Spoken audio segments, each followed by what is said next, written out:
You want them to do something for you, to choose you without being asked, because you believe that if you have to ask, it doesn't really count.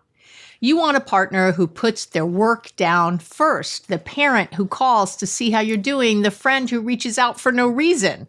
When they don't, something in you decides it means there's something wrong with you, and you add it to a growing list of evidence that you're an afterthought. But wanting to be chosen is a real psychological need, not just neediness. The problem isn't the wanting, it's a belief you're probably carrying about what asking means. Today, we'll name the 5 things you actually need to feel safe and seen in a close relationship, the belief that's quietly eroding yours, and a 3-step process I call the 3 A's for getting out of the trap. So stay tuned. Welcome back to the Relationships Made Easy podcast. You know who I am, your host, Dr. Abby Metcalf. And wow, this is, as always, I really enjoy the topics I bring to you because there are things that come up. And this was originally talked about a woman in my Substack community, the One Love Collective online. She was talking about something around this topic, and I hear it way too often with my private clients. And I don't know, something in the way she said it made me go, oh my gosh, I really should do an episode on this. So she's someone, for example, who loves her partner. She's been with him for quite a bit now.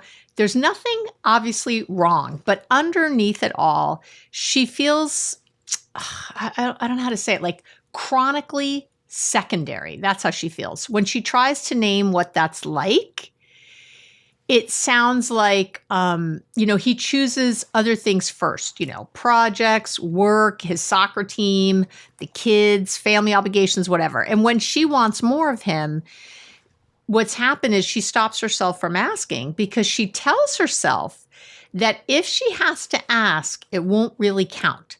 So she stays quiet. She watches, she's collecting the data, and somewhere in the silence, she starts wondering whether, she's with the wrong person, whether her needs are too much, whether maybe she's the problem, that kind of thing.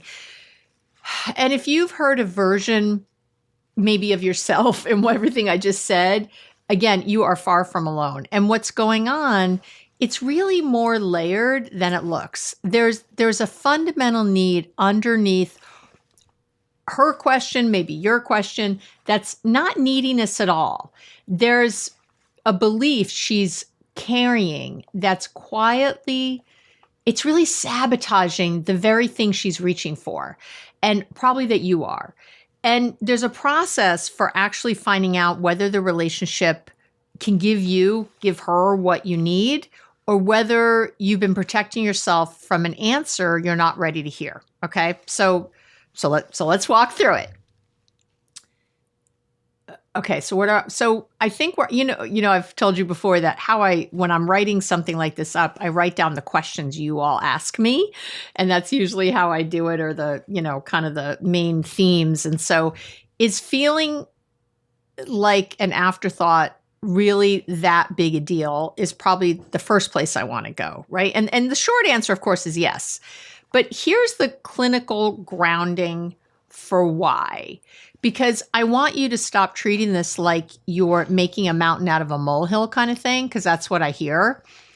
There's a sociologist, Morris Rosenberg, and he introduced a concept really decades ago called mattering, which is it's described as the felt sense that you're significant to another person. That's what mattering is, that they notice you, that they feel your absence, that they care what happens to you. And since then, and I'll link to his research, but since then, there's really been a substantial body of research showing that mattering is a distinct psychological need, not a preference, not a personality trait. And when it's chronically low, the consequences are specific and they're measurable. So chronic low mattering, that's how we would say that, chronically feeling like you don't matter to someone specific or the people that are really important. Chronic low mattering independently on its own predicts depression, anxiety, suicidal ideation, and relationship withdrawal, like relational withdrawal, withdrawing from a relationship, even when they control for things like self-esteem, social support, and other variables. So I want to give that to you in plain language. It means that feeling like you don't matter to the people closest to you is not a small thing your nervous system should be able to override. It's a legitimate psychological injury, and that's why it's feeling big. And this is why the answer to again, is this really a big deal if everything else is fine? That's why the answer is yes. Mattering, it's not just one ingredient in a good relationship. It's one of the foundations. It's foundational in your relationship. You can have a partner who's kind, reliable, good on paper. And if you chronically feel like the afterthought, your nervous system will register the relationship as unsafe, regardless of how the rest of it looks. You're not asking for too much, and you're not inventing something out of nothing. You're asking for something the research actually supports as necessary. Okay, so let's get into it. So there's 5 things you need to feel safe and seen in a close relationship, so because relationships that work, they're not magic and they're really not about compatibility in the way you might think. They're about whether certain specific needs are getting met reliably. Okay. And so these are the 5 that I look for in my practice when I'm trying to figure out whether a close relationship is working. Okay. So, if someone's coming to me with something and I'm trying to feather out, is this codependency? Is it enmeshment? Is it neediness? What is it? Is it anxious attachment? Like, what am I looking at here? And I want to say that these 5 apply to romantic partners, parents, adult children, siblings, close friends, any bond where you need to feel held. This is it. Okay. So number 1, and this is from the research too, but these are the things that there's a lot more in the research, and I'm going to give you my top 5. I'm making a lot of noise. My audio person's going to help. I'm not supposed to wear jewelry that clanks when I do these, and I'm wearing some clanky jewelry. If you see me, come on over to YouTube, see what I'm wearing. I got some clanky jewelry on. Okay, so the 5. Number 1 is felt safety. Okay, so felt safety. I want to talk about that. So not just the absence of danger, it's the felt embodied sense that this person is safe for you to be yourself around. Your nervous system relaxes when you walk in the door. You don't have to edit, brace, perform, nothing. Without this one, by the way, nothing else can function because your system can't take in connection while it's scanning for threat. So I call it the big exhale. If you walk in your front door at the end of it's a long day. You walk in your front door and it's like, whew, you can really fully exhale. I'm home safe. You close that door behind you. If you can do that, you got this one in the bag. Okay. But that's the feeling you should have. It shouldn't be like, oh, my partner's, if I drive up and I see Gary's car, I have an exhale moment. I'm like, oh, Gary's home. Like there's a nice feeling there.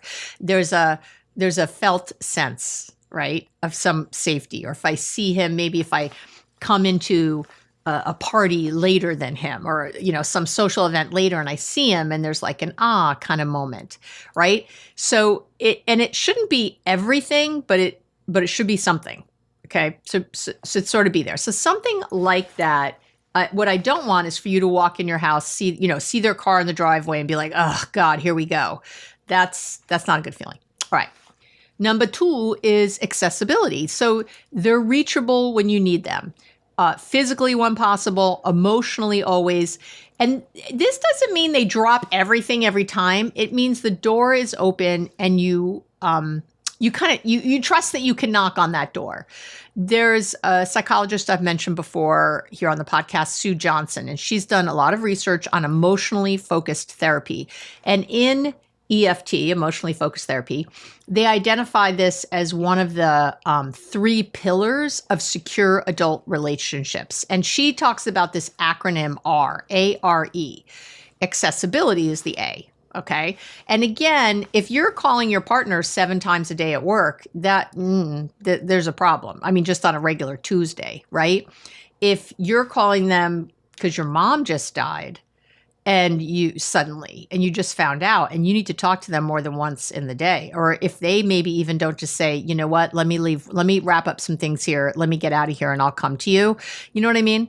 But that's how you sort of know the difference. If you're somebody who needs them to constantly be in contact with you, that's something different. That's the insecurity, that's enmeshment, that's other stuff. But I'm saying, like, when you are in that other place, and it doesn't have to be as drastic as a mother dying, but it should be more than like, I just feel like I need to have constant contact with them. That, again, that's a little different. Okay. So A.R.E, accessibility is the A. Responsiveness, when you reach is the third one, okay? When you reach, they respond. They turn towards you, not away. And this is, of course, John Gottman's research on, couples, right? And Gottmans have spent decades tracking these sort of tiny moments of reaching and responding. Okay, he calls them bids for connection. I've done an episode on bids. Bids are huge. And we know from and you can go listen to that. I think it's an important one. We know that couples who consistently turn toward each other's bids, we know that they stay together. Couples who turn away or turn against it, like, oh, I can't believe you're asking me this, or why are you bothering me kind of stuff, they don't. And so this is the R in the A.R.E, and it's measurable in very small interactions. The text returned or not, the questions asked or not, the hand reached for or not, that kind of stuff. And then number 4 is engagement. That's the A.R.E part of this, right? They're curious about you, your inner life, your day, the thing you're wrestling with. They ask and they actually want the answer. They want the answer. They're not just coexisting with you. Okay. And it's what really, I think, separates a relationship that feels sort of alive from one that feels like roommates. Okay. And then number 5 is the mattering, which we just talked about. This is of course, kind of like the through line for the other 4 that I just said. Their behavior over time, it consistently tells you that you're important to them. You see it in what they prioritize, what they remember, what they protect. You don't have to ask for proof. The proof is in the pattern. And this is really the need the woman in my Substack community I was talking about was really asking about. Not whether her husband loves her. I think she feels love. Whether she matters enough to show up in how he spends his time. That's really it. So if you're listening right now, if you're sitting with this list and noticing that several are missing in one of your close relationships, might not be your partner, might be a best friend, I want you to not get upset. Don't freak out, but you're getting useful information. Okay. This is useful information. And if mattering specifically feels chronically absent, okay, then let's buckle up. Okay. Let's get to the rest of this. All right. So I want to talk now about why, if I have to ask, it doesn't count, that thing, why that works like a trap. Because this is where the belief comes in. When you're carrying the legitimate need to feel like you matter and you're not getting clear evidence, there are basically 2 things you can do. You can ask for what you need directly, or of course you can stay silent and watch for proof, right? For most of us, when the stakes are highest, sadly, we pick silence. And the reason silence wins is that it sounds protective. If I have to ask, it doesn't count. It sounds like almost like high standards. It sounds like you know your worth. It sounds maybe like integrity.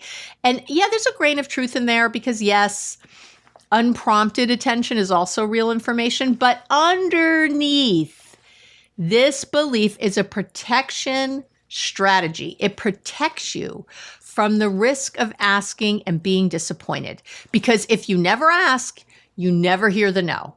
It protects you from the vulnerability of naming what you need, because once it's named, their response or lack of it, I guess, becomes in your head sort of like verdict level information.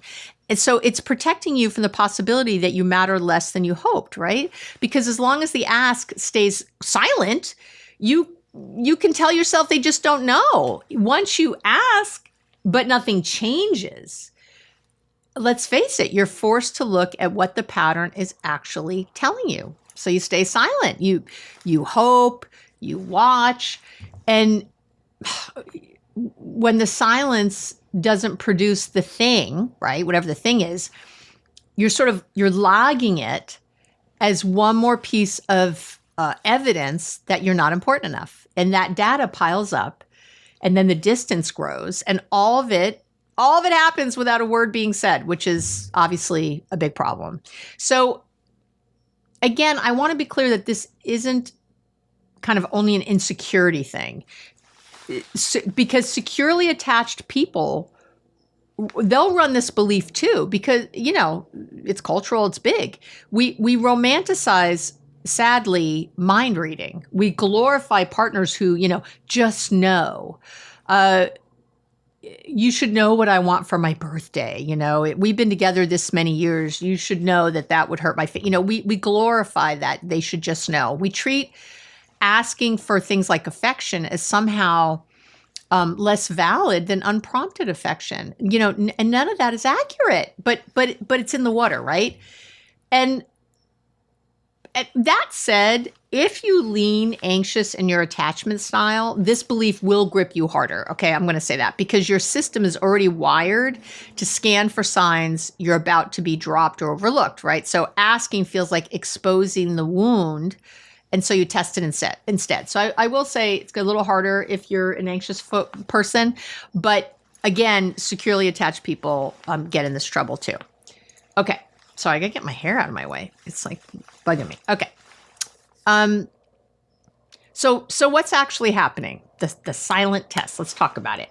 When, let me gather my thoughts. So when you stop asking and start watching, what you've actually done is set up, again, what I call kind of a silent test. And the silent test is when you put an unspoken bar in place for someone close to you, again, a partner, parent, sibling, friend, and you wait to see whether they clear it on their own. And if they do, you feel loved. If they don't, you feel kind of confirmed in this worst fear. Either way, they never knew there was a test. And the bar is almost always tied to the specific thing you are scared of. Scared you're an afterthought. The test is, did they think of me without being prompted? Scared you're a burden. Did they offer before I had to ask? Did they offer some sort of help before I had to ask? Scared you're forgettable. Did they reach for me first? Scared they don't find you attractive? Did they compliment me today? Right? Do you see? I know. I see you. I see you. You're sitting there right now going, damn, Abby, are you in my house? I'm not in your house. I could be though, huh? Yeah, because, I've been doing this 40 years and I talk to a lot of you. It's very common. The silent test fails constantly because you designed it to be failable. You did. Your partner has their own preoccupations. Your mom isn't wired to call you the way you wish she would. Your friend is in her own needs, right? They aren't mind readers, and many of them are also running their own version of this exact belief on you, which is why so many relationships end up with two people who both feel chronically unseen and neither one has said a friggin' word. And I know because I meet with the couples and I talk to both of them and they each have the exact same complaint. Exact same complaint. It's needless to say, it's a little crazy making. And I'm writing down something I want to remember to send. Okay, sorry. So I want to remember to say something else, so I just wrote it down. Now, here's the seductive part. The seductive part is that if they occasionally pass, you briefly feel it, right? You got proof. There's confirmation that you matter. But the proof expires fast, doesn't it? And the next week, you need another test. It's a system that can never deliver what you're really hungry for, because what you're actually hungry for is the durable, felt sense of mattering, and no one-off test can give you that. That's the problem. Okay, so let's get to my 3 A's. I have 3 A's. The way out of the silent test is a 3-step process I call the 3 A's. All right. Step 1 is the ask. Okay, ask. That's the first A. Break the silence. Say the thing out loud, clearly and specifically. Not a hint, not I wish we spent more time together, some vague crap that nobody, what the hell does that even mean? Something that could, you want to have something that could actually land and be responded to. Because if you say, I wish we spent more time together, your partner's like, we spent plenty of time together. Like they're not even, because to them, maybe it's plenty. So, or we just watched TV together last night, but you're asking for something else. You got to be more specific. And before you leave next weekend, I want a full day with you, just us, no work. See that? To your mom. I'd love it if you called me sometimes without a reason. And I wouldn't even say sometimes. I'd love it if this week at some point you called me and without a reason, just to call. To a friend. I notice I'm usually the one reaching out. I'd like that to go both ways. How do you think we can get there? What do you think? Specific, honest, undeniable. That's what we're going for. The reason specificity matters is that vague asks, those really vague, more time together, we're not close enough, I don't know, whatever that is, they keep the silent test very alive. If you say, I just want to feel close to you, you've left yourself room to judge their response as insufficient no matter what they do.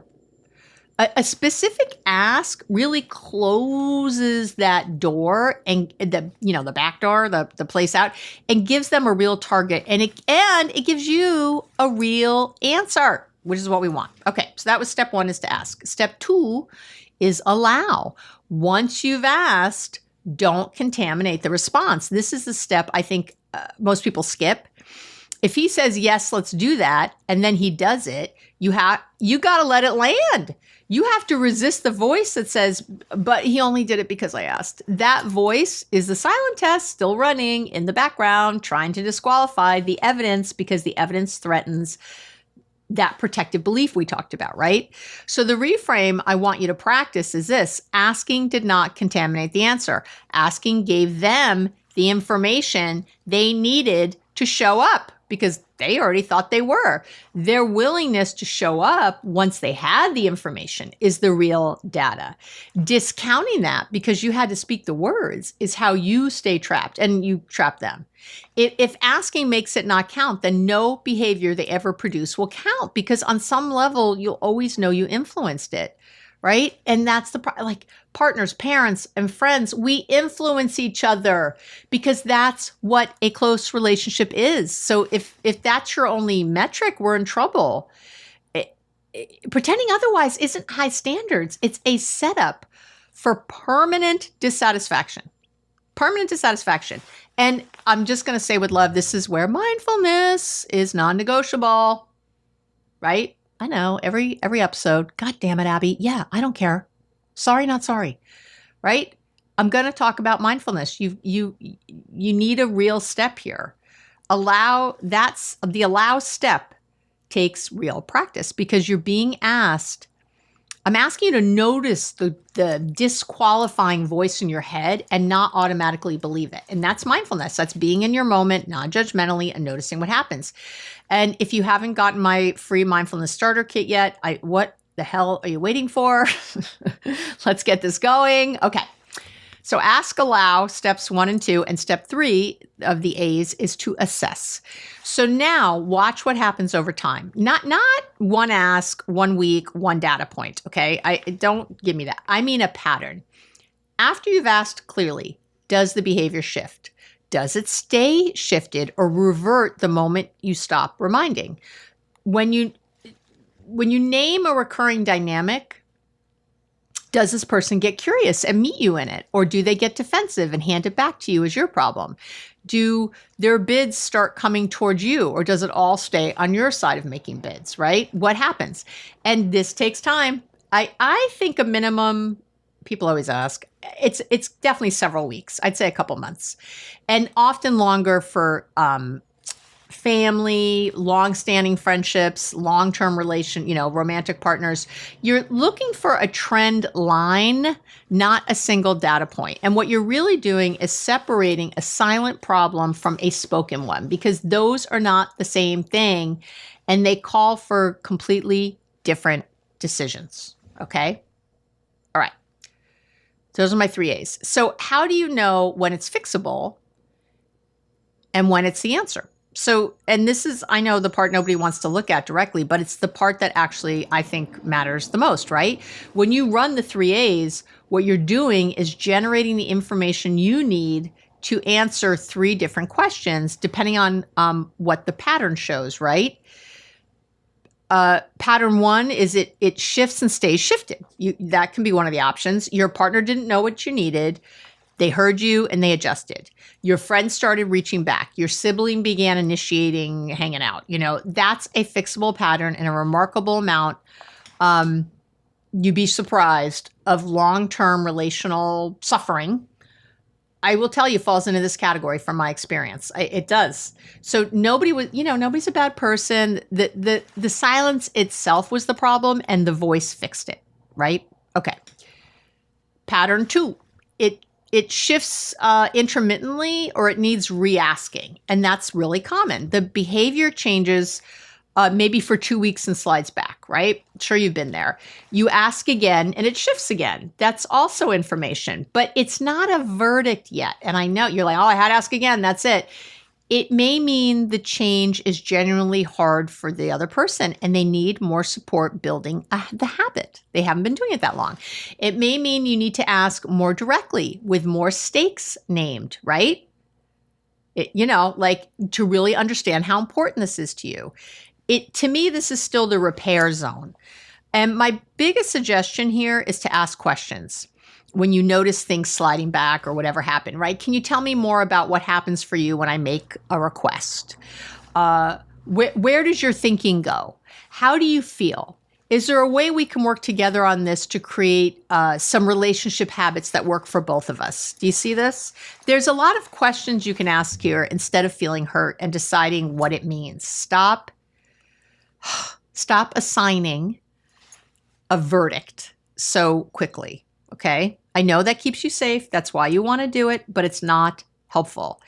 Think of the time. How many times have you tried to stop eating sugar or gone on a diet or tried to work out? Or think of something else that you've tried to do, or wake up earlier or go to bed on time. And if you've ever, and it doesn't mean you didn't want those things. It doesn't mean you didn't want to have a cute butt by the summer, right? It doesn't mean you didn't want to feel healthier and have more energy. It doesn't mean any of that. The fact that you didn't wake up early, go to bed on time, stop eating sugar, whatever, eat 3 meals a day, drink more water. It doesn't mean anything. It means that new habits are difficult and they take some time to put into place. It takes support. It takes a lot of focus, and our lives get really busy. And the next thing you know, right, you're up late because you couldn't sleep, and then you don't want to wake up early the next day, and then you eat a crappy breakfast, and then, right, and you didn't go work out, and because you don't feel good, and blah, blah, blah. Life happens. Why do we not have the same openness, compassion, whatever the words are, for our partners or our parents or our siblings or our friends when it comes to these things? We tend to assign really sinister motives. And I can tell you again, I say especially with your partner, they're usually trying to please you. They usually don't want to piss you off. That's the last thing on their list. The problem is we've had some miscommunication about what we're doing and what you need or want. A lot of times, again, naming the stakes really helps because they don't understand. I was thinking of I think I've shared this before. I was asking, and this isn't the same thing, but you get the idea. I was asking Gary to put a lock. We have from the garage to the house, there's a door, right? And I was asking him to put a lock on that. It wasn't locked because I'm the crazy New Yorker and a female, and I feel unsafe a lot, sometimes physically. And I'm a little nutty with locking things up. He is a 6'4" white male, not as worried in the world about his safety, physical safety, right? Very fit, blah, blah, blah. So we walk through the world in very different ways. So when I asked him to put this lock on the door, he was like, sure, but he didn't do it. And I kept waiting, and I was getting madder and madder. My needs don't matter. I'm asking, blah, blah, blah. And finally I got kind of snippy because I didn't do this well. I'm not perfect either. And basically he said to me, oh, wait a minute. Like, he didn't realize how important because to him, it wasn't that important. So even though I was asking, I had a few things on the honey-do list, okay? I had a few things I was asking for. And, around the house, there's always things to fix and do and mow and trim and whatever, right? There's always stuff, hanging the pictures or whatever. And so he didn't realize that to me, this was like a DEFCON 1, not like a 5. I don't know which way the DEFCON goes. So you get me. An importance of, a high importance, to him, it was a low importance. He didn't, because we have, the garage is locked. There's a door outside the garage that stays locked. There's alarms, there's things. To him, this was pretty low on the totem pole, whereas to me, it was really important. So sometimes you have to really let people know the stakes. You have to let them know how important something is to you. This, not a threat. Not, I didn't say, well, I'm leaving you if you don't fix the garage, right? But we use that number system and it really helps a lot. And he said, oh my God, what is this? Is this like a 5? He didn't realize where it was on, my importance level. It was, oh my God, this is a 1? I didn't know, whatever. So, that's why it's good to check. Just because it's important to you and you've said that it's important doesn't mean your partner, your mom, whoever is registering it the same way. And trust me, you do this too. People ask you things all the time and you don't register as important as they do. You rationalize it in your head or whatever. It happens. So anyway, okay. The third pattern, so we have, they do it, they stick to it. The second pattern is they're intermittent with it. And this third pattern, of course, is that it doesn't shift at all. You ask, they hear you, they agree. And then, next weekend and the one after that, they go where they go and it isn't toward you, right? And in that case, the pattern itself is the answer.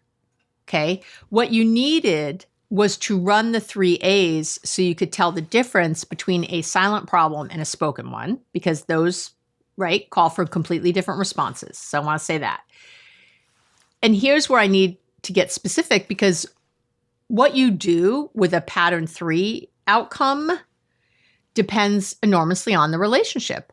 So with a close friend or, a sibling who can't or won't meet a need, you might cut off the relationship. You might not. You usually, though, you renegotiate what it is. You stop handing that person the piece of you they can't hold, and you source that need somewhere else. So that relationship is going to become smaller, right? But it becomes true. It becomes more real, more authentic. You're no longer punishing them for failing a test they couldn't pass, and you're no longer building resentment because you've put a different parameter around who they are. With a parent, same logic, kind of, maybe even more carefully.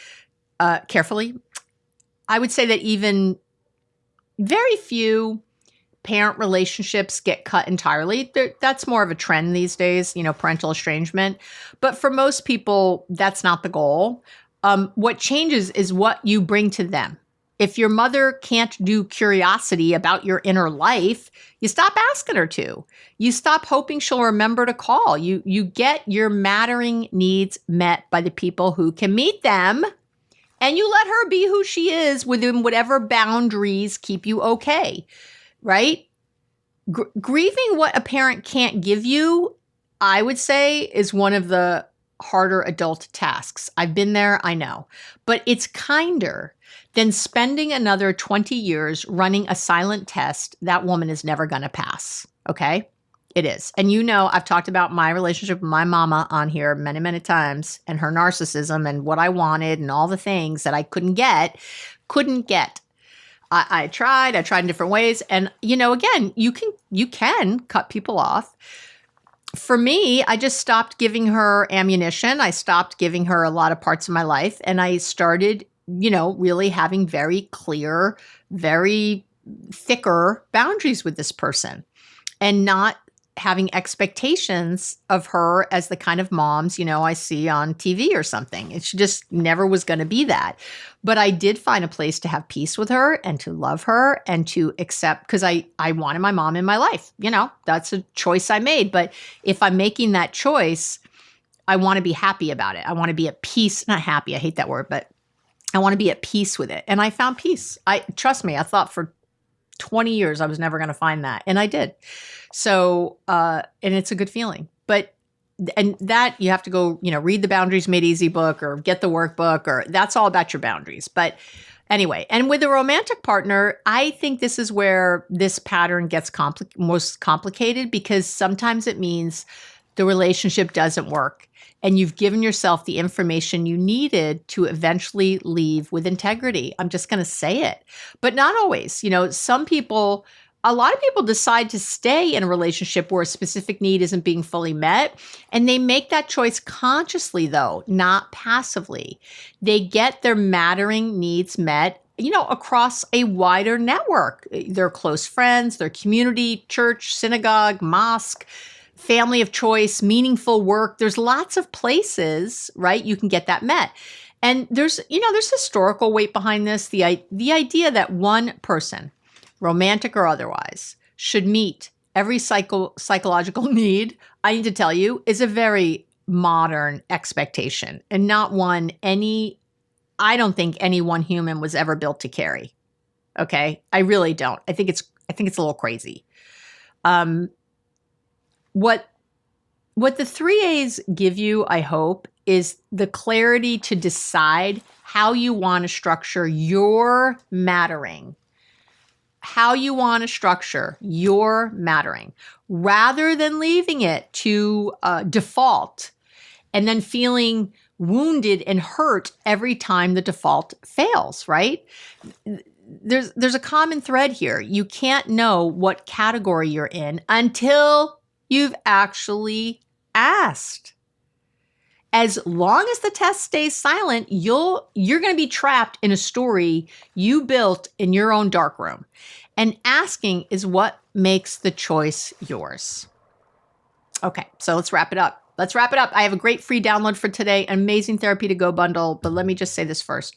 Feeling like an afterthought to the people you love isn't neediness. It isn't insecurity always. And it isn't you being too much.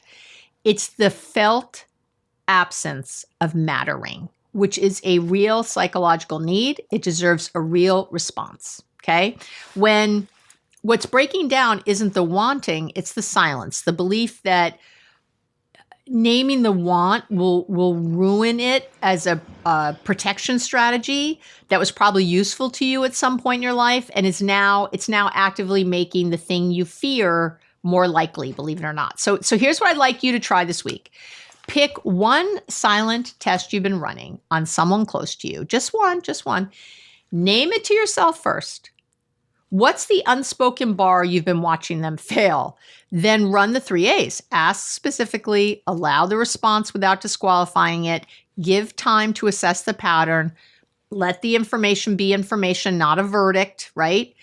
And you may find the person is more willing than you thought. You may find that. You may find they're not. Either way, you'll have real information you can actually use, and you'll have taken your mattering out of someone else's unspoken hands and put it back into your own. And that's what we're talking about.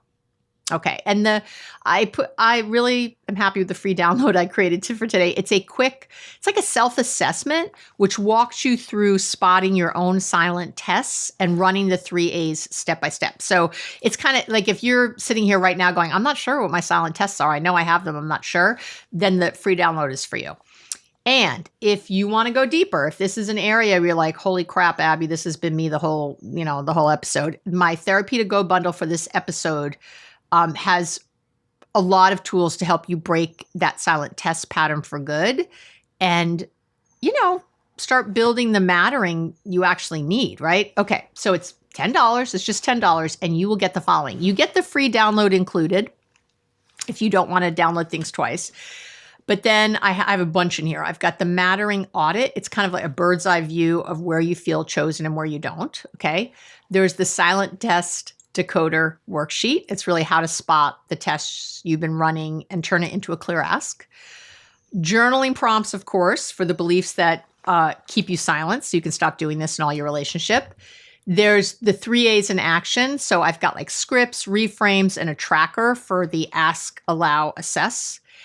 And a really important, I think the last part is when the pattern won't shift. It's a decision support tool for what to do next. So I think that's can be a really important part of this bundle, so that you have, if you're not getting what you need at some point, you have something to help you work through the decisions. And as I always mention, anything I talk about today on the podcast, any research, any past episodes, the free meditation mindfulness starter kit. I have a free meditation starter kit too.